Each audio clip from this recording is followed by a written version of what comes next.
नमस्कार, स्वागत है आपका। आप देख रहे हैं इंडिया बोल रहा है। मैं हूं आपके साथ विवेक शांडिल्य। दुनिया के सबसे ठंडे इलाके में आज सबसे ज्यादा तपिश देखी जा रही है। ग्रीनलैंड, बर्फ से ढका वो टापू जो महाशक्तियों की जंग का मैदान बन गया है। Donald Trump, Putin, Xi Jinping, बड़े बड़े महारथी यहां ताकत आजमाने के फिराक में हैं। और इसलिए अमेरिका और ग्रीनलैंड के बीच जो पहली बातचीत हो रही थी वो बातचीत फेल हो गई है। आज की सबसे बड़ी खबर यही है। इसके बाद जो हो रहा है वो सीधे सीधे युद्ध की तैयारी है। अमेरिका ने भी मोर्चा संभाल लिया है, पुतिन ने भी मोर्चा संभाल लिया है, पीछे से चाइना भी लगा हुआ है। डेनमार्क और नेटो देशों ने आर्कटिक क्षेत्र में सैन्य मौजूदगी बढ़ा दी है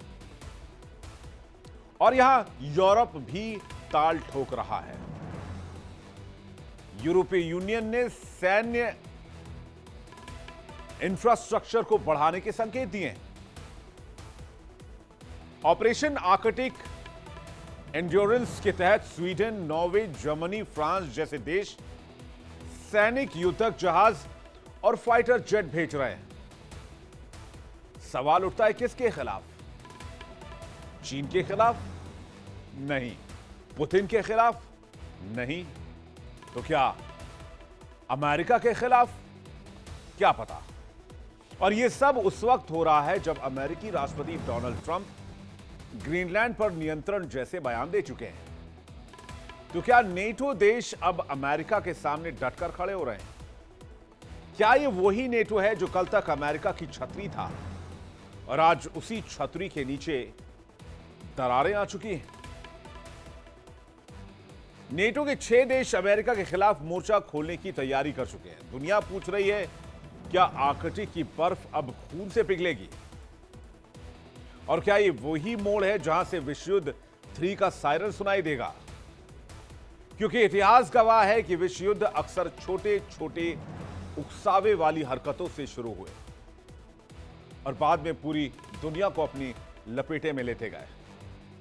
इसलिए ग्रीनलैंड महज एक आर्कटिक का इलाका नहीं रह गया है।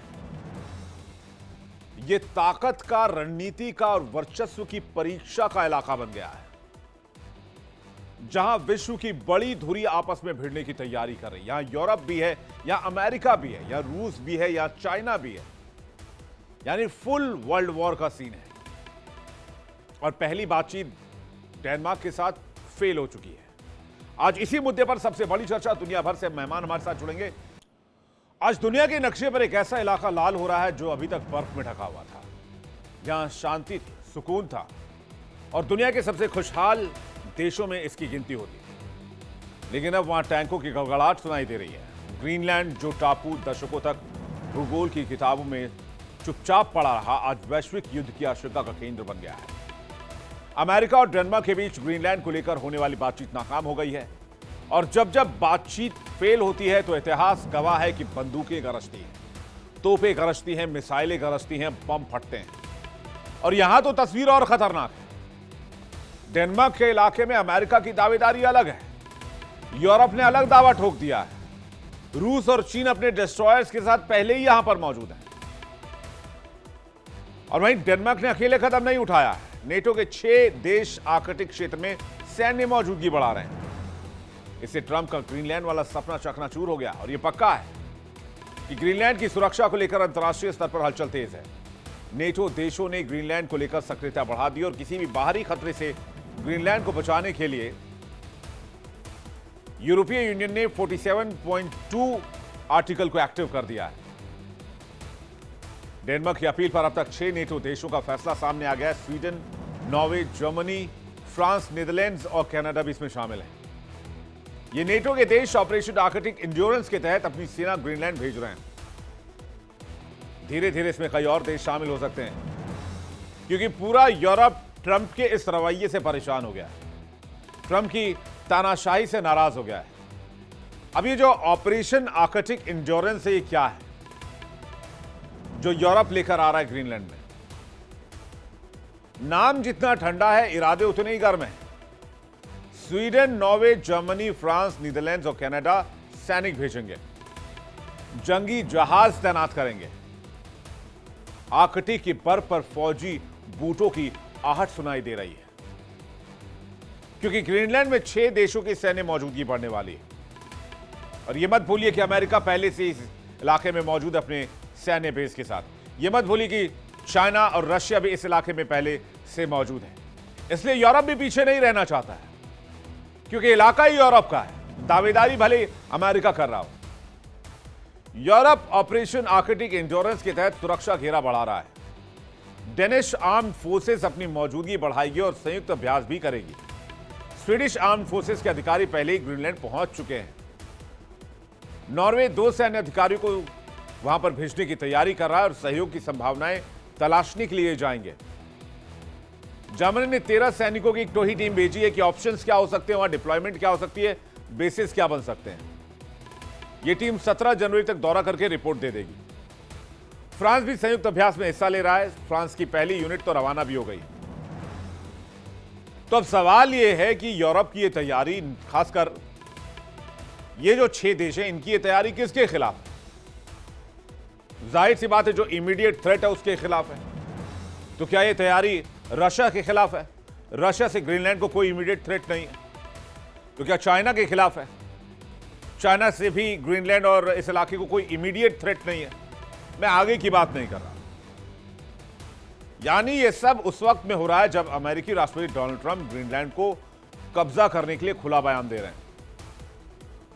और अभी तो कल ही कह दिया कि ग्रीनलैंड अमेरिका का होकर रहेगा या अमेरिका में शामिल होगा, यह तय है, इसको कोई बदल नहीं सकता है।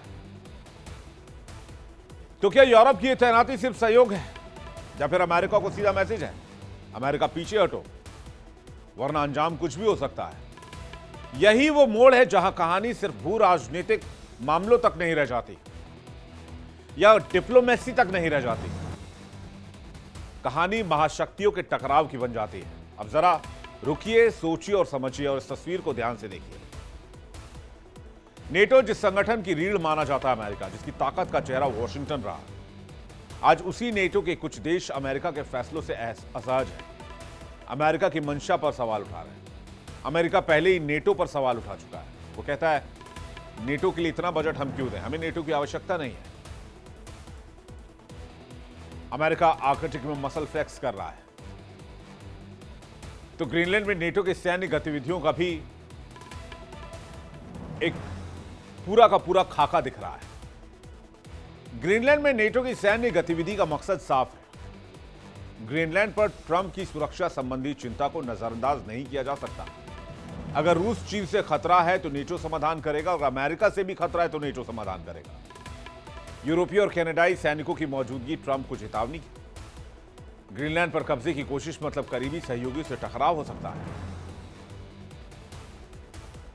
तो सबसे बड़ी बात यह है कि नेटो के अंदर ही दरार हो गया है, और यह वही पल है जब दोस्ती रणनीतिक टकराव में बदलेगी। यहां मैं ये नहीं कहना चाह रहा कि युद्ध तय है और यहां वर्ल्ड वॉर हो जाएगा, लेकिन वैश्विक टकराव का एक केंद्र जरूर बन जाएगा।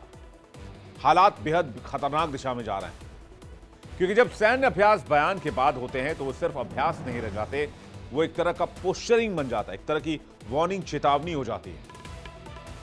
इतिहास के पन्नों को पलटेंगे तो बार बार आपको दिखेगा कि बड़े बड़े विश्व युद्ध हमेशा बड़े ऐलान से शुरू नहीं हुए, बड़े देशों के बीच शुरू नहीं हुए, वो ऐसे ही छोटे छोटे एस्केलेशन से शुरू हुए। यहां तक कि आप महाभारत भी उठाकर देख लीजिए। धरती पर लड़ी गई सबसे बड़ी लड़ाई, लेकिन पांडवों ने सिर्फ 5 गांव मांगे थे कौरवों से, और इसी बात पर महाभारत छिड़ी। यानी कि ग्रीनलैंड में एक तरह से महाभारत की कहानी लिखी जा रही है। अमेरिका कह रहा है ग्रीनलैंड दे दो, नेटो कह रहा है ग्रीनलैंड नेटो की जिम्मेदारी है, यूरोपीय यूनियन की जिम्मेदारी है। रूस और चाइना पहले से ही वहां पर मौजूद हैं। पुतिन और जिनपिंग की आंख पहले से इस इलाके में गड़ी हुई है, और अब नेटो के कई देशों की सेना की ग्रीनलैंड की तरफ बढ़ने से डोनाल्ड ट्रंप ही आग बबूला हो गए। और नेटो को ही अब धमकी दी जा रही है। वो कह रहे हैं अमेरिका के लिए ग्रीनलैंड पर नियंत्रण बहुत जरूरी है, गोल्डन डोम और मिसाइल डिफेंस के लिए अहम है। नेटो साथ नहीं देगा तो रूस और चीन कब्जा कर लेंगे। ग्रीनलैंड यूएस में आने से नेटो शक्तिशाली हो जाएगा। यूएस की सैन्य ताकत के बिना नेटो तो कुछ भी नहीं है। तो ट्रंप के बयान से तो साफ है कि डोनाल्ड ट्रंप पीछे नहीं हटेंगे। अब यूरोप देख ली कि वो क्या कर सकता है। ग्रीनलैंड सिर्फ बर्फ का टुकड़ा नहीं, ये भविष्य की ताकत है। यहां नए समुद्री रास्ते हैं, सैन्य वर्चस्व की चाबी है। और जब महाशक्तियां ऐसे वर्चस्व के लिए भिड़ती हैं तो फिर दरवाजे टूटते हैं, सीमाएं टूटती हैं, मर्यादाएं टूटती हैं, इंसानियत टूटती है। और आज की तारीख में सवाल सिर्फ अमेरिका और डेनमार्क का नहीं रह गया, अब सवाल पूरी दुनिया का बन चुका है। क्या यूरोप अब अमेरिकी फैसलों को आंख बंद कर मानने को तैयार होगा, या फिर अब यूरोप अमेरिका के खिलाफ खड़ा होना चाहता है या अमेरिका को अपोज करना चाहता है? क्या यही वो लम्हा है जब दुनिया अनजाने जाने अनजाने में ही वर्ल्ड वॉर 3 की तहलीज पर आ जाएगी? क्योंकि अभी सायरन पूरी तरीके से नहीं बजा है, लेकिन सायरन की आवाज तो सुनाई दे रही है। और इतने बड़े खतरे की वजह, इतने बड़े खतरे के होने के पीछे भी डोनाल्ड ट्रंप की वो मानसिकता है जिसमें बार बार वो अपने आसपास के देशों को हथियाने की बात करते रहे। लेकिन डोनाल्ड ट्रंप को ग्रीनलैंड हर कीमत पर चाहिए। क्यों चाहिए? ग्रीनलैंड में ट्रंप डिफेंस सिस्टम गोल्डन डोम बना रहे हैं। यह दुनिया के किसी भी हिस्से से मिसाइल हमलों को रोकेगा। गोल्डन डोम अंतरिक्ष से हो रहे हमलों को भी रोकने में सक्षम होगा। इजरायली आयरन डोम से भी मजबूत होगा। डिफेंस सिस्टम ट्रंप का ये ड्रीम प्रोजेक्ट है। गोल्डन डोम प्रोजेक्ट पर 175 अरब डॉलर खर्च किए जाएंगे। 25 अरब डॉलर सैंक्शन भी किए जा चुके हैं। यानी ग्रीनलैंड सिर्फ बर्फ का इलाका नहीं रह गया है, अब ये टेस्टिंग जोन है, ताकत का, संयम का, वैश्विक नेतृत्व की समझदारी का। अगर आज कूटनीति हार गई तो कल इतिहास एक और युद्ध को सिर्फ गलत फैसलों की कीमत कहेगा। और तब कोई ये नहीं पूछेगा कि आक्रमण किसने किया। दुनिया बस ये पूछेगी कि इसे समय रहते रोका क्यों नहीं गया। तो कैसे रोका जा सकता था? बातचीत करने के लिए मेहमानों का एक बड़ा पैनल सख्त हमारे साथ जुड़ रहा है। मेजर जनरल अनुज माथुर हमारे साथ जुड़ रहे हैं, रक्षा विशेषज्ञ हैं सईद रुमान हाशमी हमारे साथ जुड़ रहे हैं, विदेश मामलों के जानकार हैं सुरेश गोयल हमारे साथ जुड़ रहे हैं, पूर्व राजनयिक हैं, और पूर्णिमा नाथ हमारे साथ जुड़ रही हैं, नेता रिपब्लिकन पार्टी। आप सभी मेहमानों का बहुत बहुत स्वागत है आज के इस खास पेशकश में, और दर्शकों आपका भी बहुत स्वागत करना चाहते हैं। गोयल साहब से पहला सवाल है। गोयल साहब, इस पूरे डेवलपमेंट को आप कैसे देख रहे हैं? अगर मैं ये कहूं, एक ये ड्रामा हो रहा है यहाँ पर, और ड्रामे का अंत कैसे होगा ये कहना मुश्किल है, लेकिन हो रहा है ये ड्रामा। ये क्योंकि ट्रंप भी जानते हैं कि जो वो कह रहे हैं कि ग्रीनलैंड को उनको चाहिए किसी कीमत पर, और वो भी जानते हैं कि डेनमार्क किसी भी कीमत पर नहीं मानेगा और ग्रीनलैंड भी नहीं मानेगा। उसके बावजूद अगर जिद पर अड़े हुए हैं वो, तो उसकी वजह क्या है? ये उन्होंने अभी तक वजह साफ नहीं करी है। ये उन्होंने जो कहा है कि यूएस की सिक्योरिटी के लिए ग्रीनलैंड बहुत जरूरी है ये, और अगर ग्रीनलैंड जरूरी है तो वहां पर उनका बेस है। वहां पर अगर उनको अपना डोम स्थापित करना है, कोई रुकावट नहीं है। अगर उनको वहां के मिनरल चाहिए तो यूरोपियन कोऑपरेशन के साथ में वो कर सकते हैं, कोई कहीं रुकावट नहीं है। उसके बावजूद वो किसी भी हद तक एक थ्रेट देने की स्थिति में है कि मेरे को ग्रीनलैंड चाहिए और कुछ नहीं। ये आई एम सॉरी बट ये जो याद दिलाता है मेरे को, जो बच्चा कहता है कि मेरे को झुंझुना चाहिए, ये वजह क्या है? चाहिए मेरे को बस। तो ये वो हो रहा है यहाँ पर। ये मैं समझता हूं कि अब इसके बाद में जो देख रहा हूं मैं, ये कि यूरोप रियलाइज करता है कि अगर ट्रंप जैसे प्रेसिडेंट रहेंगे वहां पर यूएसए की, तो यूएस और यूरोप का जो सिक्योरिटी अलायंस है नाटो, उसकी कोई अहमियत नहीं रह जाती है, कोई कीमत नहीं रह जाती है। तो दिक्कतें पेश आती हैं। लेकिन अगर अभी के संदर्भ में देखूं, छोटी सी बात मैं ये कहूंगा कि ट्रंप भी रियलाइज करते हैं कि ये एक जो ड्रामा है किसी हद तक चलेगा, और किसी उस हद के बाद में इस ड्रामे की कोई अहमियत नहीं रह जाएगी, क्योंकि वहां पर आर्कटिक है, गेम चल रहा है, कंपटीशन चल रहा है। लेकिन वो कंपटीशन ग्रीनलैंड तक सीमित नहीं है, वो उससे काफी आगे है। रशिया है, चाइना है, लेकिन ग्रीनलैंड में नहीं, आर्कटिक में है वो। तो आगे देखिए क्या होता है। लेकिन जहां तक मैं समझता हूँ ये ड्रामा कहीं ना कहीं अल्टीमेटली जब देखेंगे कि नेटो की सीमाएं हैं, अमेरिका की सीमाएं हैं, तो ज्यादा आगे नहीं चलना चाहिए ये। जी। पूर्णिमा जी बताएंगी कि चल क्या रहा है यूएस में ग्रीनलैंड को लेकर। आप तो यूएस से लाइव हमारे साथ इस वक्त जुड़ी हुई हैं। उसके बाद मैं हाशमी साहब और बासु सर आपके पास आ रहा हूं। Thank you so much for having me. नमस्ते, जय हिंद। पहले तो जय हिंद। आपने एक बात कहा है, जय हिंद सर। पहले तो एक बात आपने कहा है कि वर्ल्ड वॉर 3 की तरफ जा रहे हैं। मेरा तो ओपिनियन ये है कि वर्ल्ड वॉर 3 काफ़ी टाइम से चल रहा है।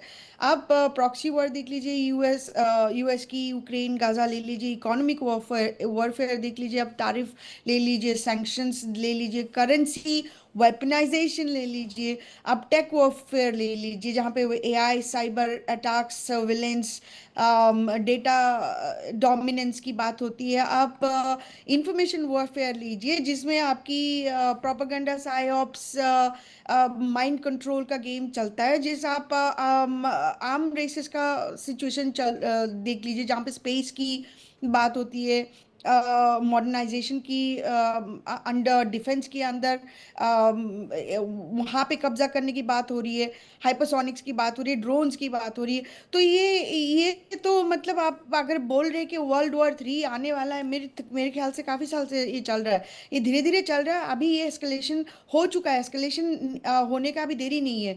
अनफॉर्चुनेटली यहाँ पे क्या हो रहा है, मैंने एक टोटल कैपिचुलेशन देखा है इन द रिपब्लिकन पार्टी, कि किसी का क्षमता नहीं है, किसी का करेज नहीं है कि प्रेसिडेंट ट्रम्प के उनको स्टॉप करे।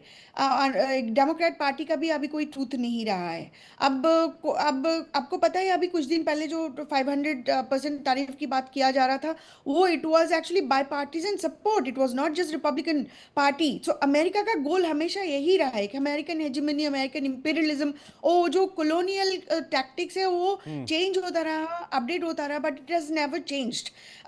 टैक्टिक्स डिफरेंट हो सकता है, ओवर्ट हो, कोवर्ट हो, मिलिट्री इंटरवेंशन हो, या सीआईए चेंजेस हो, इंटरनली रिजीम चेंजेस हो, but unfortunately America always has done that for centuries. But अभी अभी क्या हो रहा है कि आपको एक चेंजेस नजर आया है कि ट्रम्प ने उसका मुखौट खोल दिया। There is no mask right now, it has fallen. तो अभी छोटे छोटे जो कंट्री है जैसे ग्रीनलैंड, उसकी economy literally 3.3 to 4 billion dollars है। और ये तो एक लिटरली एक छोटा कंपनी की साइज इतनी होती है। आप अमेरिका का इकोनॉमी दीजिए, बड़े सबसे बड़े हैं, $30 ट्रिलियन। कहाँ पे आप कंपेयर करें? आप ग्रीनलैंड की मिलिट्री और अमेरिका की मिलिट्री की आपको कंपेयर कर सकते हो क्या? यहाँ पे 1.3 मिलियन मिलिट्री पर्सनल है आपकी। सो आप इन्वेशन आप चाहते तो कर सकते हो। ग्रीनलैंड का साथ ऑलरेडी हमारा एक नहीं, लेकिन वो यूरोप और एग्रीमेंट नेटो है। हमेशा के लिए खत्म हो जाएगा। इन्वेजन अगर कर भी दिया डोनाल्ड ट्रंप ने, तो वो एक डिस्प्यूटेड प्लेस बन जाएगा हमेशा के लिए। जो कभी यूरोप पावरफुल हुआ तो वो वापस लेने की कोशिश करेगा, तो वो हमेशा हमेशा के लिए एक हॉटकेक जैसा हो जाएगा, वो एक इशू हो जाएगा वहां पर। लेकिन अमेरिका इन्वेजन कर सकता है, अमेरिका के पास वो कैपेसिटी है, वो पावर है, बात में आपकी मानता हूं, सहमत हूं आपकी बात से। लेकिन डोनाल्ड ट्रंप के आने के बाद से ये क्यों बढ़ा? आप तो कह रहे हैं कि हाँ, लेकिन पहले से चलता रहा, बस डोनाल्ड ट्रंप ने मुखौटा हटा दिया। मैं हाशमी साहब से रिएक्शन ले लूँ, फिर माथुर सर आपके पास आ रहा हूं आर्मी पॉइंट ऑफ व्यू से। लेकिन हाशमी सर ये बताइए, क्या अमेरिका इन्वेड कर देगा ग्रीनलैंड को? चाहे वो पुतिन के नाम पे कर दे, चाइना के नाम पे कर दे, किसी के भी नाम पे कर दे। यूरोप की ताकत तो नहीं है, यूरोप रोक लेगा, हालांकि हमेशा के लिए वो ट्रस्ट डेफिसिट जरूर क्रिएट हो जाएगा। देखें, ऐसा है कि सबसे बड़ी आयरनी तो ये है कि ग्रीनलैंड का जो नीदरलैंड का एक हिस्सा है, ऑटोनोमस अपने आप में एक कंट्री है वो, but comes under Netherland. NATO का फाउंडिंग मेंबर रहा है नीदरलैंड, और आज वही नीदरलैंड की प्राइम मिनिस्टर ये कहने पर मजबूर है कि अगर अमेरिका फौजी कार्रवाई करता है नीदरलैंड पे, तो that very moment NATO is finished, he will leave the NATO. नहीं, ये डेनमार्क की तरफ से बयान है ना हाशमी साहब? जी हाँ, जी हाँ, हाँ, जी हाँ, डेनमार्क की तरफ वही मैं कह रहा हूँ। हाँ, डेनमार्क की तरफ से बयान है कि वो छोड़ देंगे, नेटो को छोड़ देंगे। लेकिन आप ये देखिए, जो दुनिया का सबसे ठंडा स्पेस जो है उसमें ग्रीनलैंड है, और बिल्कुल। आज जियो पॉलिटिक्स में सबसे हॉट स्पेस बन गया है वो। 1951 में ऑलरेडी ग्रीनलैंड के साथ डिफेंस पैक्ट अमेरिका का हुआ था, बिल्कुल। जिस जिस पैक्ट के तहत वहां पे यूनाइटेड स्टेट स्पेस फोर्स है जो सैटेलाइट को ट्रैक करता है, एंटी डिफेंस जो एयर मिसाइल है उसको है, वहां पे उसकी आर्मी है, वहां उसकी कंपनीज है जो छोटे ही पैमाने पे सही लीज पे लेकर के माइनिंग करती है। अब मेन नजर वो बोलते हैं कि हमको चाहिए रशिया से और चाइना से खतरा है ग्रीनलैंड को, लेकिन सच्चाई ये है कि चाइना या रशिया ने जो मिलिट्री नेवल या एयरफोर्स एक्सरसाइज किया है वो ज्यादा अलास्का की तरफ, जो अलास्का अमेरिका का हिस्सा है, उधर किया है। ग्रीनलैंड की तरफ कुछ ऐसा रेगुलर बेसिस पे रशिया या चाइना कोई मिलिट्री एक्सरसाइज इस तरह का नेवल या एयरफोर्स नहीं करता है, नहीं करता है अभी तक। ये इसके पहले भी 2019 में जब डोनाल्ड ट्रंप प्रेसिडेंट बने थे तो उस वक्त भी इन्होंने ग्रीनलैंड को खरीदने की बात की थी, परचेस करने की बात की थी। उस पर भी माथापच्ची हो रही है। अमेरिकन जो एक्सपर्ट्स हैं उनका कहना है कि it will cost around $700 billion लगेगा अगर वो खरीदा जाता है। लेकिन जो मीटिंग्स हुई है इसको लेकर के अमेरिका के होम स्टेट सेक्रेटरी जो है और वाइस प्रेसिडेंट हैं इनके बीच में, और ग्रीनलैंड और नेदरलैंड के फॉरेन मिनिस्टर और ग्रीनलैंड के जो डिप्लोमेट हैं उनके बीच में जो मीटिंग हुई है, उस मीटिंग में इतना तो तय हुआ है कि एक निगोशिएशन के लिए एक कमिटी फॉर्म की गई है कि आगे देखें कि किस तरह से ग्रीनलैंड अमेरिका को दिया जा सकता है, नहीं दिया सकता है, बीच का क्या हल निकलता है, क्या रास्ता निकलता है। ये एक दरवाजा ओपन हुआ है। लेकिन बावजूद उसके एक तरफ ये मीटिंग हुई है, वहीं अपने ओवल ऑफिस पे प्रेस रिपोर्टर्स को, मीडिया को संबोधित करते हुए डोनाल्ड ट्रंप ने ये कहा कि चाहे निगोशिएशन से, सॉफ्ट वे से और हार्ड वे से ग्रीनलैंड को हम लेंगे। मतलब ही इज वेल डिटरमिन कि हमें कैप्चर करना है। इसी के जवाब में जो नेटो कंट्रीज में है, खास करके जर्मनी और फ्रांस और नीदरलैंड और स्वीडन, इन लोगों ने एक मिलिट्री एक्सरसाइज के लिए अपने छोटे ही संख्या में, तादाद में आर्मी को वहां पे भेजा है, और प्लाटून कुछ और भी ये भेज रहे हैं वहां पे आर्मी एक्सरसाइज के लिए। और नीदरलैंड ने भी कहा है कि वो हेवी इन्वेस्ट करने जा रहा है, इन्वेस्टमेंट ग्रीनलैंड में मिलिट्री पॉइंट ऑफ व्यू से, जहां वो एयर फोर्स के जो फाइटर प्लेन होंगे और आर्मी की एक बड़ी डिवीजन वहां पे वो तैनात करेगा। वही बात है ना कि नया रक्षा के लिए जी एक नया टकराव जन्म ले रहा है। माथुर सर का रिएक्शन। डॉक्टर धीरज कौल अमेरिका से इस वक्त हमारे साथ जुड़ रहे हैं, और माथुर सर तो अमेरिका में रह कर आए हैं, अभी शायद नहीं आया, अभी यूएस में ही। मैं रह कर आया नहीं हूं, मैं अभी भी अमेरिका में ही यूएस में ही है। तो मैं वही कह रहा हूँ, यूएस में क्या बातचीत चल रही है? हाँ, बस मैं देखिए, मैं आपको एक बात बताना चाहता हूँ। दो तीन विषयों पे मैं कमेंट करूंगा। सबसे पहली बात तो जो पूर्णिमा जी ने कहा, देखिए जब भी दो देशों के बीच में टकराव होते हैं तो लड़ाइयां तीन फ्रंट्स पे साइमल्टेनियसली लड़ी जाती हैं। Economic front, psychological warfare front या डिप्लोमेटिक या फ्रंट, और तीसरा काइनेटिक जो एलिमेंट होता है जहां फिजिकली आप लड़ाई लड़ते हैं। जहां तक सवाल वर्ल्ड वॉर का है, विवेक, मैं पूरी तरह से उनसे सहमत हूं।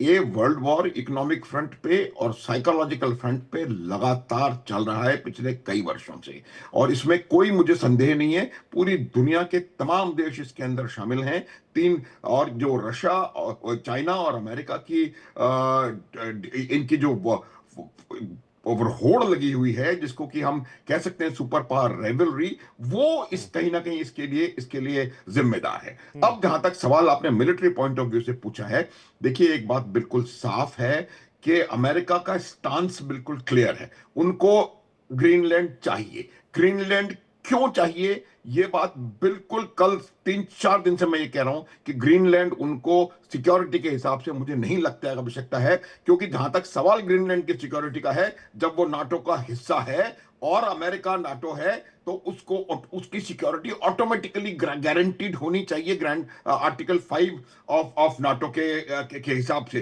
तो वो कोई इशू है ही नहीं। इशू बिल्कुल क्लियर है कि अमेरिका आर्कटिक रीजन में अपनी प्रेजेंस को कंसोलिडेट करना चाहता है। अमेरिका को आर्कटिक रीजन में जो क्लाइमेटिक बदलाव हुए हैं उसकी वजह से वहां नेविगेबिलिटी बढ़ी है, और उस नेविगेबिलिटी की वजह से चाइना और रशिया का जो ट्रेड है सर वो तो अभी उसका भी कर सकता है, रूट नेटो का कंट्रोल तो है ही वहां पर। हाँ, तो उसकी इसकी इस वजह से वो वहां पर अपनी पूरी प्रेजेंस बनाना चाहते हैं। कल भी मैंने कहा था कि आज से कुछ 100 वर्ष पहले तक अमेरिका का कोई प्रेजेंस वहां नहीं था जब तक उन्होंने अलास्का नहीं खरीदा था। आर्कटिक रीजन में जी 1 मिलीमीटर भी अमेरिका का बॉर्डर नहीं हुआ करता था। उन्होंने अलास्का भी शायद इसीलिए खरीदा है कि वो आर्कटिक रीजन में अपनी प्रेजेंस रखना चाहते थे, और जी आज भी परिस्थिति वही है, क्योंकि वहां पिघल रहा है बर्फ, वहां के मिनरल्स, वहां का गोल्ड, वहां की ऑयल, वहां की गैस अवेलेबल होती जा रही है ज्यादा मात्रा जी में, और उस पर नजर है। एक बात बिल्कुल साफ है कि ये जो कोर्सिव तरीका है काम करने का, मिलिट्री माइट और इकोनॉमिक माइट दिखा करके ऐसे देश जो कि रिटेलिएट नहीं कर सकते उनके ऊपर आप दादागिरी करेंगे, मुझे नहीं लगता कि ये इंटरनेशनल रूल बेस्ड ऑर्डर को किसी भी प्रकार से मदद कर रहा है। जी और इस प्रकार का जो स्टांस है विवेक, ये अंतरराष्ट्रीय शांति के लिए बहुत घातक सिद्ध हो सकता है। क्या ये एक बहुत बड़ा खतरा है पूरे वर्ल्ड कम्युनिटी के लिए? गोयल साहब का एक छोटा सा रिएक्शन, क्योंकि गोयल साहब जाने वाले हैं, उनको थोड़ा सा कहीं भी निकलना है, तो मैं उनसे लास्ट रिएक्शन ले लूं, फिर मैं कौल साहब आपके पास आ रहा हूं। गोयल साहब। जी धन्यवाद आपका विवेक जी। लेकिन देखिए ये जो सिचुएशन है, जैसा कि मैंने पहले कहा कि अगर ये वाकई में ट्रम्प जो कह रहे हैं, अगर वो एक्शन में तब्दील होता है, ट्रांसलेट होता है, तो खतरा है ये। लेकिन मुझको अभी तक ये नहीं लगता है, क्योंकि हालांकि ट्रम्प बार बार कह रहे हैं कि ग्रीन हमारा है ये, और हम लेकर के रहेंगे। मुझे अभी तक ये नहीं लगता है कि आ, वो इसके आगे जाएंगे, क्योंकि खाली इसलिए कि मेरे को बड़ी बेवकूफ़ी लग रही है कि यहाँ पर कोई भी आदमी, चाहे वो कोई भी हो, इस तरह की बात को आगे बढ़ा सकता है, खास तौर पर जहाँ पर यूरोप और यूएसए के संबंधों की बात हो। नेटो और जो ओल्ड रिलेशंस हैं, इवन सिविलाइजेशनल, आप ये मत भूलिए कि यूएसए में जो पॉपुलेशन है, जो वहाँ पर रूलिंग पॉपुलेशन है, ये यूरोप की पॉपुलेशन है, यूके से गई हुई पॉपुलेशन है। वाइट लोग जो हैं वो यूरोप के हैं, यूके के हैं, बड़े बायोनिक रिलेटेड है ये। तो मुझे अभी भी नहीं लगता है कि ऐसा कुछ होने वाला है। ये ड्रामा चल रहा है, चलता रहेगा, और उसके बाद में ट्रम्प कहीं ना कहीं कोई रास्ता निकाल करके कहीं देखेंगे कि कहाँ पीछे हटा जाए। जी जी मैं कौल साहब का रिएक्शन चाहूँगा। कौल साहब को ड्रामेबाजी लग रही है पूरी क्रिएट की हुई डोनाल्ड ट्रंप की, क्योंकि कह रहे हैं कि कॉन्फ्लिक्ट यूरोप से नहीं चाहेगा अमेरिका, चाहे कुछ भी हो जाए। कौल साहब। नमस्कार, thank you for having me on the show. देखिए इस पे हमने आई थिंक कुछ दिन पहले भी बात की थी कि यूएस की क्या पॉलिसी है ग्रीनलैंड को लेके और कितना सीरियसनेस है। डेफिनेटली अभी रिसेंटली जो न्यूज़ आ रही हैं उसके अकॉर्डिंगली यूरोपियन यूनियन के कुछ देश और यूके अपना ग्रीनलैंड में प्रेजेंस, मिलिटरली प्रेजेंस बढ़ा रहे हैं, इसमें कोई दो राय नहीं है। It's not a smooth transition, पर अगर आप मतलब it's not my opinion, but I feel what is gonna happen. Greenland का एक्सेस यूएस को मुझे दिख रहा है होता हुआ। मैंने शायद कल या परसों आप ही के शो पे ये बात बोली थी। Is it the right way और right strategy? I am not here to defend the strategy, मैं आपको वो बता रहा हूँ जो मुझे होता हुआ दिख रहा है, क्योंकि चाइना का उस एरिया में एक्सेस दुनिया के लिए और भी खतरनाक है। दूसरी बात, चाइना का एक्सेस 2018 से वहां पे ऑब्जर्वेटरी उन्होंने अपनी बनाई है, रशिया उन्हें एक्सेस दे रहा है। इससे पहले चाइना का कोई एक्सेस नहीं था। आप 100 साल पहले अलास्का की बात कर रहे हैं, मैं 7-8 साल पुरानी बात कर रहा हूँ। और चाइना का ट्रैक रिकॉर्ड एक्सपेंशनिज्म का है, और आप बिल्कुल नहीं चाहेंगे कि 40% टाइम जो राउट रिड्यूस कर रहा हो एशिया और यूरोप का, उसके ऊपर चाइना आके बैठ जाए। हमने देख लिया है साउथ चाइना सी में क्या हालात क्रिएट हो गए। चाइना के फेक आइलैंड्स और उसके आसपास इंटरनेशनल ट्रीटीज को एक्सप्लॉइट करने का लूप होल उन्होंने ढूंढा। हम ये भी देख रहे हैं कि सेमीकंडक्टर्स जो कटिंग एज थे एएमडी के, और जो टेस्ला की टेक्नोलॉजी थी ऑटोनोमस ड्राइविंग की, उसको कैसे चाइना ने अपने यहाँ पे टेस्ला कंपनीज को बुलाया, उनकी पायरेसी के थ्रू उनकी टेक्नोलॉजीज चोरी की, इसके ऊपर अब लॉ सूट क्रिएट हो रहा है। तो चाइना को ट्रस्ट बिल्कुल नहीं किया जा सकता जब जियोपॉलिटिकल स्टेबिलिटी की बात हो या टेक्नोलॉजी की बात हो। तो मैं तो नहीं देखना चाहूंगा as a citizen of this world कि चाइना के हाथ में वो राउट आ जाए। ये बात आपकी बिल्कुल सही है, पर क्या ग्रीनलैंड के लोग इस बात को मानेंगे? जो लेटेस्ट उनका सर्वे था जनवरी में, उसके अकॉर्डिंगली 85% लोग नहीं चाह रहे कि वो यूएस के सिटीजन बने। As per non official reports from a local survey channel of Greenland, which again was posted by the prime minister there. इसके अलावा यूएस ने जो टॉक्स हो रही हैं $1,00,000 $10,000 से $1,00,000 प्रति प्रति पर्सन को देने की बात, क्योंकि ये जानना ज़रूरी है कि Greenland is not a fully integrated part of Denmark. Denmark, it's an exactly. Autonomous region.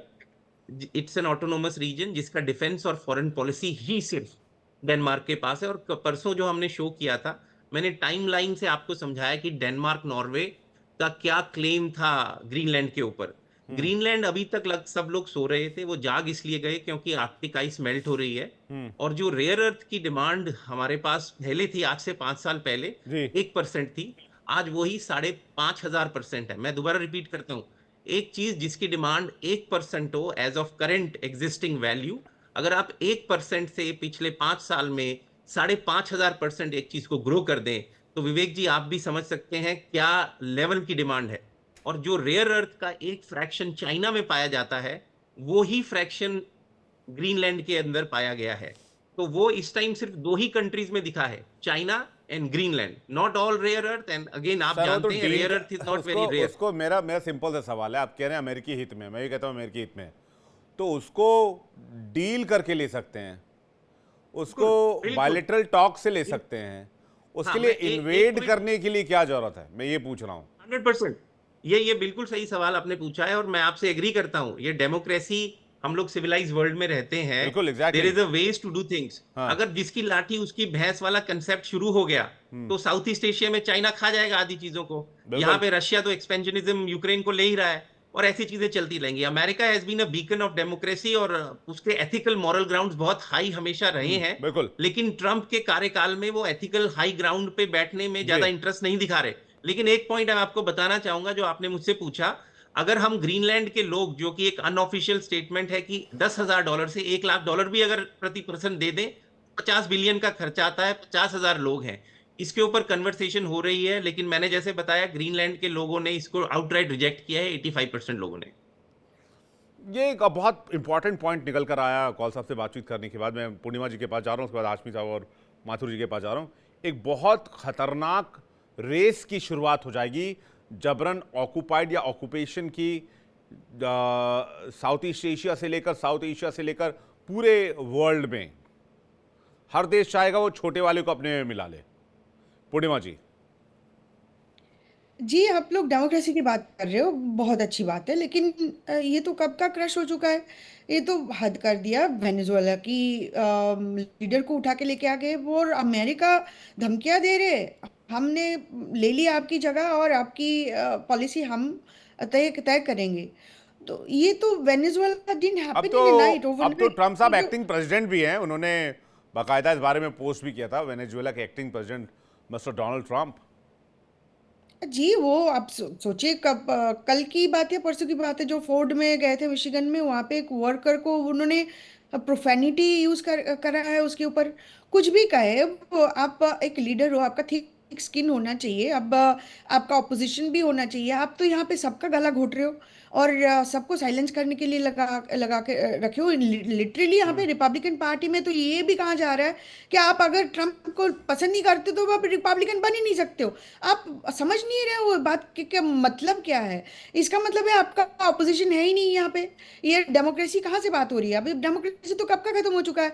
आप इकोनॉमिक एयरफेयर वॉरफेयर जो चल रहा है काफी टाइम से, तारीफ की, ये डेमोक्रेसी कहाँ दिखाता है? जब छोटे छोटे कंट्री के ऊपर आप 25%, 50%, 100%, 500% तारीफ की धमकियां दे सकते हो और बोलते हो जिनके साथ बिजनेस करने से आपके ऊपर एडिशनल सेकेंडरी तारीफ लगेगा। ये डेमोक्रेसी कहाँ से आती है? आप ये अभी साइड में रखिए, डेमोक्रेसी खत्म हो चुका है। अभी सारे कंट्रीज को, छोटे हो बड़े हो, उनको पोस्ट डेमोक्रेसी एरा की बात करना चाहिए। वहां पे पावर कंट्रोल और डिस्ट्रीब्यूट कैसे होगा, लीडर कैसे चुना जाएगा, आपकी सॉवरेंटी अगर है तो उसको कैसे प्रोटेक्ट करा जाएगा, उसके बारे में बात करिए। डेमोक्रेसी खत्म हो चुकी है सर। यही मेरी मैसेज है आपके चैनल के साथ। जी, मैं इस पर हाशमी साहब का रिएक्शन चाहूंगा।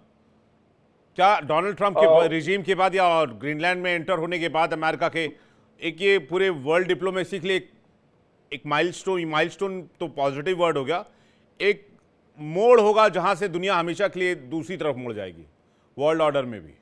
जी विवेक बिल्कुल सही कह रहे हैं। अगर ग्रीनलैंड पे अटैक अमेरिकन सैन्य कार्रवाई करता है, उसे एक्वायर करता है, कब्जा करता है, तो फिर कंप्लीट मिलिट्री और जो मुल्कों के संबंध है, नेटो है, ये सारे एक तरफ से एक रीसेट हो जाएगा दोबारा से डिप्लोमेटिक तौर पे। दूसरी बात, कौल साहब जो अमेरिका की बात कर रहे थे कि बहुत हाई मॉरल कंसिडरेशन पे वो बैठा रहता है, तो इनका हाई मॉरल कंसिडरेशन अमेरिका का तो शुरुआत से, अमेरिकन जब आजादी की लड़ाई के बाद से स्टैब्लिश हुआ, तो किस तरह से उन्होंने रेड इंडियन को खत्म किया, इंडिजिनियस पीपल को वहां खत्म किया।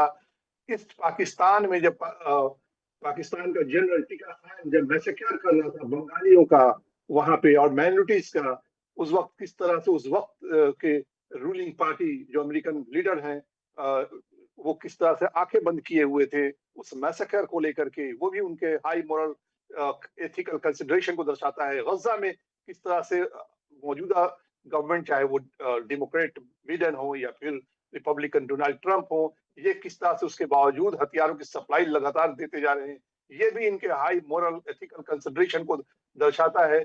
और देखिए, अमेरिकन पब्लिक ही फेडअप हो गई है। अभी एक बहुत ही बड़ा अमेरिका का न्यूज चैनल है, उसका जो सर्वे आया है, 75% लोगों ने ग्रीनलैंड को एक्वायर करना, कब्जा करने के अगेंस्ट में अपनी राय दी है। वो नहीं चाहते हैं कि अमेरिका इस तरह से एक साम्राज्यवादी अपने मंसूबे को आगे बढ़ाते हुए वो ग्रीनलैंड पर भी जाके कब्जा कर ले। वेनेजुएला के तो प्रेसिडेंट अपने को सो कॉल्ड ताकत उन्होंने डिक्लेयर ही कर दिया है, पोस्ट करते हुए आपने बताया।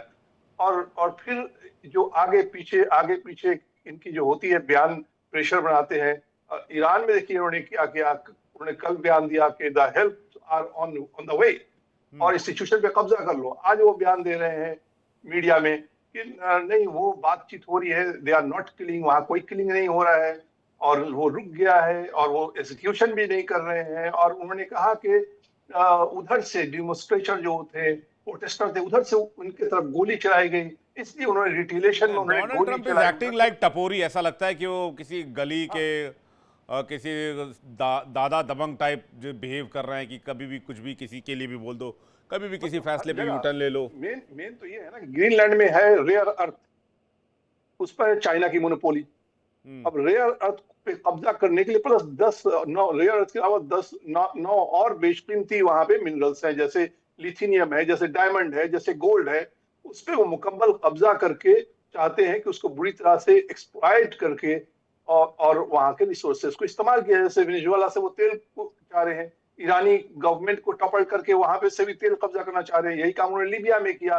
लीबिया में खाना जंगी चल रही है, सीजफायर चल रहा है। फैक्ट ये भी है कि अगर वो ग्रीनलैंड से क्रिटिकल मिनरल्स निकालते भी, एक्सट्रैक्ट भी करते हैं, तो उसको रिफाइन करने का जो इंफ्रास्ट्रक्चर है वो यूएस के पास है ही नहीं।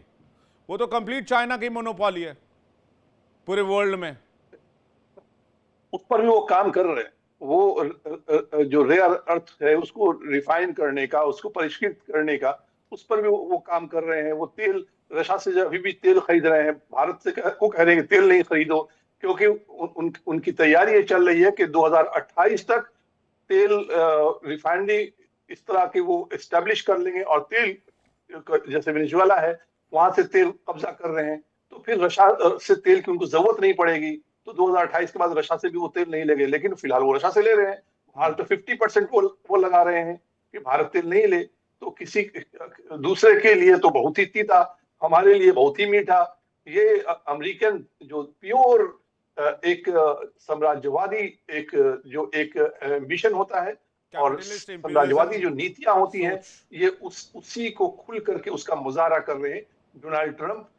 फिलहाल चाहे वो ग्रीनलैंड हो, चाहे वो वेनेजुएला हो, चाहे वो ईरान हो, ताकत और पैसे का खुला प्रदर्शन, जिसकी लाठी उसी की भैंस। माथुर सर कुछ कहना चाह रहे हैं, उसके कॉल सर भी कुछ कहना चाह रहे हैं। माथुर सर पहले, फिर मैं कॉल सर। देखिए मैं आपको यही बताना चाह रहा हूं, इतिहास भी बताऊंगा थोड़ा सा, लेकिन आज जब देखते हैं विस्तारवाद की जो परिभाषा है, आपको मैं 4 शब्दों में बता सकता हूं विस्तारवाद क्या है, चीन का विस्तारवाद क्या है? चीन सिर्फ जो उन्होंने क्लेम किया हुआ है वन चाइना पॉलिसी के तहत, जिसको कि यूएस अप्रूव करता है, उस पर अपना कब्जा बता रहा है। जबकि अमेरिका कहता है कनाडा हमारा राज्य है, वेनेजुएला हम ले लेंगे, क्यूबा, मैक्सिको और ये कोलंबिया ये आगे तैयार रहें, और ग्रीनलैंड हम ले लेंगे। इसको कहा जाता है असल विस्तारवाद। देखिए, ये इस प्रकार की जो इसका काम है, उसका डायरेक्ट रिलेशनशिप जो ट्रंप की गिरती हुई एक्सेप्टेबिलिटी है और आने वाला जो मिड टर्म पोल है उसके ऊपर निगाहें हैं। आपको मैं इतना बताना चाहता हूं, ये वो अमेरिका है जिसने कहा था, ये ट्रंप ने, कि मैं शांति चाहता हूं। जब से ट्रंप आए हैं, एक साल से कम समय में अमेरिका ने 7 देशों के ऊपर, 7 सॉवरेन कंट्रीज के ऊपर बम्बार्डमेंट किया है। सोमालिया हो, नाइजीरिया हो, ईरान हो, इराक हो, कुवैत हो, यमन हो, वेनेजुएला हो। ये किस बात को दर्शाता है? जो 4 वर्ष का जो बाइडेन का जो कार्यकाल था, उसमें जितने एयर स्ट्राइक्स अमेरिका ने नहीं किए थे, उससे कहीं ज्यादा एयर स्ट्राइक्स पिछले 1 वर्ष में अमेरिका कर चुका है। चाहे वो ईरान के ऊपर B-2 बॉम्बर्स के साथ उनके फैसिलिटीज के ऊपर हमले करना हो। ये तमाम चीजें हैं। देखिए विवेक, ये तमाम बातें इस बात को दिखाती हैं कि आज की परिस्थिति क्या है और डोनाल्ड ट्रंप क्या चाहते हैं।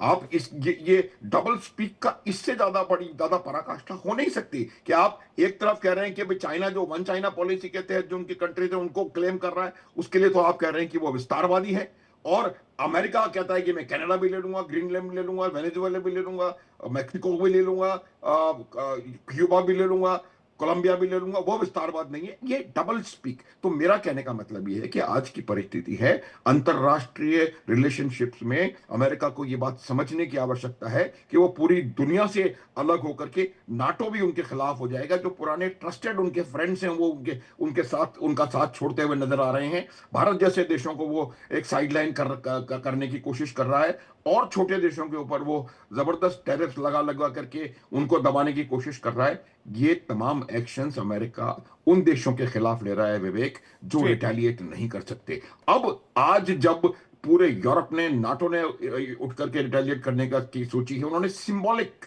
जो मिलिट्री प्रेजेंस इंक्रीज करी गई है ग्रीनलैंड में, सिंबॉलिक है, लेकिन वो क्लियर कट मैसेज है अमेरिका को कि कोई भी इस प्रकार की चीज आप वहां पर ना करें। दूसरी बात, इवन पोलिश प्रेसिडेंट, उन्होंने भी यही कहा है।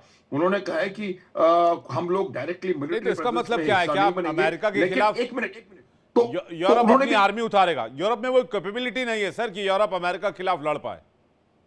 हाँ, वही मैंने कल परसों भी कहा था कि यूरोप अभी बहुत सीरियसली इस बात को सोच रहा है कि उनका जो डिफेंस आर्किटेक्चर है वो माइनस अमेरिका खोने की जरूरत है। ये उस बात को समझ चुके हैं। नहीं, वो तो होगा। आवाजें भी उठ रही कि हम रशिया से बात करते हैं, वो तो होगा। और जो फ्यूचर में यूरोप और खास करके EU अपनी अलग आर्मी बनाएगा। बिल्कुल, उनको करना पड़ेगा डिफेंस आर्किटेक्चर, और EU का अलग चार्टर पहले से मौजूद है। उससे उनको उसके चंगुल से बाहर निकलने की बिल्कुल नहीं, वो तो रास्ता दिखा दिया डोनाल्ड ट्रंप ने। कौल साहब कुछ कहना चाह रहे हैं? वो रास्ता दिखा दिया डोनाल्ड ट्रंप ने। EU खुद बाहर निकलेगा और अपनी आर्मी भी बनाएगा। कौल साहब कुछ कह रहे थे? कौल साहब देखिए, मुझे प्लीज 2 मिनट दीजिएगा। पहले मैं आपके लास्ट क्वेश्चन का ही आंसर सीधे कर देता हूँ। ये जो कहानी चल रही है ना, यूरोपियन यूनियन अपने आप को डिफेंड करे, ये डोनाल्ड ट्रंप ने पहले ही टर्म में बोला था। और कोई भी स्टूपिड लोग नहीं है। मैं एनालिस्ट हूँ, मुझे पता है, बहुत ही अच्छे समझदार लोग होते हैं डिफेंस के एनालिस्ट। ये रिकमेंडेशन उनके पास पहले टर्म से थी, लेकिन हर कोई फ्री में जो काम हो जाए उस पर विश्वास रखता है। So they didn't want to do it. अब उनके कान में घंटी आ चुकी है, उधर पुतिन बैठे हुए हैं, डॉनबेस का एरिया वो देंगे नहीं। टैंक सीधे रोल होके यूक्रेन से घुसते हुए वहां पहुंच जाएंगे। तो अब इनके खतरे की घंटी है। तो अभी भी इन्होंने अपना जो GDP बताया है, वो तकरीबन 10 साल लग जाएंगे उनको मैच करने के लिए। जो यूएस है, मैंने आपके नंबर्स दिए थे 3-4 दिन पहले, $800 बिलियन हम लोग नेटो पे स्पेंड करते हैं, $890 बिलियन। और EU अभी भी 300, मतलब सारी कंट्रीज को मिला भी लीजिए तो भी क्लोज नहीं आता। इसीलिए NATO without US will not exist. जिस हिसाब से चीजें चल रही हैं अगले 2-3 साल में पॉसिबल ही नहीं है। और ये अभी भी अपनी टांगे खींच रहे हैं डिफेंस एक्सपेंडिचर पे। तो वो हो नहीं सकता कि आप अपने आप को डिफेंड भी करना चाहें, पैसा भी ना खर्चें, अमेरिका से भी प्रॉब्लम क्रिएट करें। It's not gonna work that way. लेकिन मैं जो आपको पॉइंट देना चाह रहा था वो ये है कि देखिए ये सारी जड़ की कुल मिला के 5 चीजें आती हैं जो बहुत इंपॉर्टेंट है इस टाइम दुनिया में। डेफिनेटली एआई, जिसके अंदर हमें मशीन्स चाहिए, जिसके अंदर रेयर अर्थ जो यहाँ पर है ग्रीनलैंड में, जो कि दूसरी जगहों पे बहुत जेन्युइनली रेयर है, जिसके अंदर मैं आपको नाम ही दे देता हूँ, नियोडियम, डिस्पोरियम, पैराडियम और टर्बियम, जो कि EV Motors, wind turbine, mills, radar systems, fighter jet, semi के अंदर लगता है। दूसरा बड़ा चैलेंज दुनिया के सामने है एनर्जी स्टोरेज, और एनर्जी स्टोरेज के अनटैप्ड रिजर्व्स ऑफ कोबाल्ट, क्योंकि लिथियम आयन बैटरी अब थिंग ऑफ द पास्ट होने वाली है, कोबाल्ट निकल बेस्ड बैटरीज आएंगी, इसके बहुत बड़े रिजर्व्स हैं। ग्रेफाइट जो हीट नहीं होती, जो ज्यादा सेफर है और उनकी स्टोरेज भी ज्यादा होती है, तो इसके लिए ग्रीनलैंड बड़ी बहुत बहुत अच्छी मात्रा में उसके रिजर्व्स हैं। इसके अलावा ऑयल और natural gas, 17 billion barrel of oil और 150 trillion cubic of natural gas, तो एनर्जी की हमें रिक्वायरमेंट है। इसके अलावा कंडेंस्ड एनर्जी, यूरेनियम के बहुत बड़े वहां पे रिसोर्सेज हैं। और last but not the least, world के अंदर नेक्स्ट गोल्ड इज वाटर। दुनिया का 10% फ्रेश रिजर्व्ड वाटर आइस के फॉर्म में ग्रीनलैंड में है। और छठी चीज जिसपे हम बात कर चुके हैं, जो ट्रेड रूट है जो खुल जाएगा, अगर आप इन सब मिश्रण को डाल दीजिए तो वर्ल्ड की जो टॉप 4 टेक्नोलॉजीज की हमें जरूरत है, उसमें से 6 चीजें यहाँ पाई जा रही हैं। तो strategically it is very very very important. और मैं बार बार इस बात को बोलता हूं कि हम नहीं चाहेंगे कि चाइना वहां पे अपना आधिपत्य जमा ले। सुनने में यह बात आपको थोड़ी अभी अजीब लग रही है, लेकिन चाइना 2018 से इस पे काम कर रहा है और अब जाके लोगों की आंख खुल रही है और उनकी, आपको पता है सिस्टम क्या है। लेकिन हैविंग सेड दैट, मैं फिर इस बात से एग्री करता हूं कि हर चीज करने का एक तरीका है। हम लोग सिविलाइज वर्ल्ड में रहते हैं, क्या हम उस चीज को प्रमोट लेकिन करें? कौन यस। साहब, क्या आप आप, चूंकि मुझे दिखता है, टेक क्या डेटा मुझे और दिखता बाकी है? मामलों का आप विस्तार से गहन अध्ययन करते हैं। बे एक किसी को मैं ये भी सुन रहा था कि एआई बहुत नेचर फ्रेंडली नहीं है, बहुत ज़्यादा एनर्जी और बहुत ज़्यादा वाटर कंजम्पशन है, तो एआई का लास्ट करना बड़ा टफ है। तो ये एक फैक्टर भी एआई का सामने आने लग गया है कि बहुत अर्थ फ्रेंडली नहीं है, नेचर फ्रेंडली नहीं है। सबसे पहली बात, जो रेयर अर्थ की माइनिंग है, one of the most dirtiest process है। नंबर 2, जो कूलिंग होती है सेमीकंडक्टर, जहां पे हम लोग डाटा स्टोरेज करते हैं, वो आर्कटिक, बिलीव इट और नॉट, the best area to store data is space, क्योंकि नेगेटिव टेम्परेचर होता है, फॉलोड बाय आर्कटिक और एंटार्क्टिक। तो यहाँ पे आप देखेंगे जो बिटकॉइन माइनिंग के सेंटर्स हैं वहां पे होते हैं। मेरा स्पेस है, मैं इस पे कंसल्ट करता हूं, इसलिए बता रहा हूं आपको। तो स्ट्रेटेजिकली ये बहुत इंपॉर्टेंट है। ये भी बात आपकी सही है, हर एआई ऐप जो आप यूज करते हैं उसका कार्बन फुटप्रिंट चेक करिए, आप हैरान हो जाएंगे। लेकिन for now world is working very hard to find sustainable solutions, और उसका एक की ग्रीनलैंड में पाया जाता है, विद द कोबाल्ट, लिथियम, निकल। ये जरूरत ऑफ द आवर है। मैं फिर रिपीट करता हूं, this is not the time, this is, Vivek ji, not the time for world war, this is the time to protect your self from global warming, proceed in race. And last thing, 3I Atlas, मैंने आप ही के show पे बोला था, 50 ton material उससे evaporate हो रहा है। लेटेस्ट स्टडी आज ही आई है, 3 घंटे पहले पढ़ लीजिए, जिसपे दिखाया जा रहा है कि शायद ये आर्टिफिशियली प्रोपेल्ड है। ये स्पेक्यूलेशंस है, पर this is something very concerning. So we नहीं, आर तो गोइंग अगर थ्रू जो जो एग्जिस्टेंशियल कि इश्यूज आप in the planet. We don't have time for जो वर्ल्ड कि आप वॉर्स। बिल्कुल, आप क्रिटिकल मिनरल की जल्दी से हाशमी साहब से एक आखिरी सवाल भी ले लूं। तब तो चाइना के पास सबसे ज़्यादा रेयर अर्थ मटेरियल है, चाइना के पास सबसे ज़्यादा जो है वो रेयर अर्थ मटेरियल को रिफाइन करने का जो है वो पूरा का पूरा इंफ्रास्ट्रक्चर है। तो मैं कहता हूँ अमेरिका को ग्रीनलैंड क्यों, चाइना ही घुस जाओ ना, डायरेक्ट बात ही खत्म, एक बार में मसला ही हैंड ओवर। बहुत ही मजेदार बात कही आपने, दिलचस्प। लेकिन मसला यही है ना कि फिर तो वहां पे खून खराबा है, एटॉमिक पावर है, चाइना के पास बहुत ही ज्यादा जो फौजी ताकत है, मिलिट्री पावर है, वो बहुत स्ट्रांग है। हाँ, तो वही बात है। वो मसल कर सकते हैं इधर उधर, लेकिन चाइना उनके लिए भारी से छोटे छोटे मुल्क है, वेनेजुएला से छोटे मुल्क है, ईरान जैसा कमजोर मुल्क है, ये सब इनके लिए, इराक है, लीबिया है, ये छोटे कंट्री हैं। तो बाहुबली तो यही दिखाएंगे ना कि जिसको मारे तो दूर तक फेंकाए। चाइना उस तरह का है नहीं, वो ड्रैगन है कि अगर मारेंगे तो दूर तक नहीं फेंकाएगा वो, ठीक है ना, वो भी नहीं, तो वैसे पलट भी के अमेरिका मारेगा। के साथ हाशमी साहब लड़ाई में कौन दूर तक फेंकाया? आज तक वियतनाम नहीं फेंका पाया, अफगानिस्तान नहीं फेंका पाए, इराक सीरिया नहीं फेंका पाए, किसी को कहाँ फेंक पाए लोग? जहां जहां इन्वेड करा, जहां जहां घुसे, लड़ाई कहीं खत्म नहीं की। ये बात अलग है, पटक के भाग आए, ईरान में पटक के भाग आए, हिरोशिमा में बम पटक के भाग आए, नागासाकी में पटक के भाग, ये पटक के भाग आने में कामयाब हो जाते हैं। सस्टेन करने के मामले में किसी वॉर को सस्टेन करके जीता हो, कोई ट्रैक रिकॉर्ड नहीं, जीरो। वो बात तो सही है, चाहे वो वियतनाम हो चाहे वो अफगानिस्तान हो, इवन इराक छोड़ के आए, इराक को बर्बाद कर दिया, वहां से छोड़ के आ गए। बिल्कुल।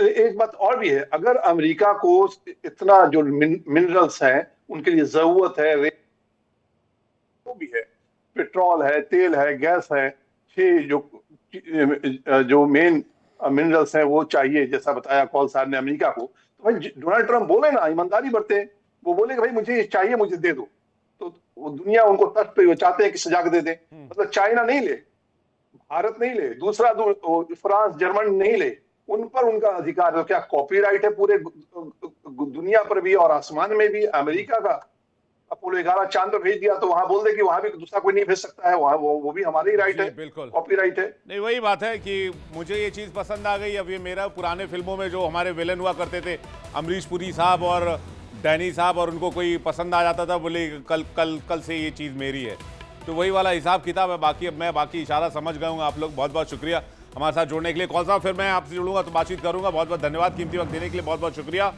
लेकिन अमेरिका की इस नीति की वजह से एक अलग टेंशन क्रिएट हो गया है, और खास करके डोनाल्ड ट्रंप के आने के बाद इस पर हमारी नजर आएगी। एक ब्रेक का वक्त है। ब्रेक पे जाने से पहले बारी इंडिया डेली क्विज कॉन्टेस्ट की। हमारा सवाल है, नेटो की स्थापना कब हुई थी? ऑप्शन ए है 4 अप्रैल 1949, ऑप्शन बी 18 अगस्त 1952। सही जवाब भेजिए 724077 724071 पर।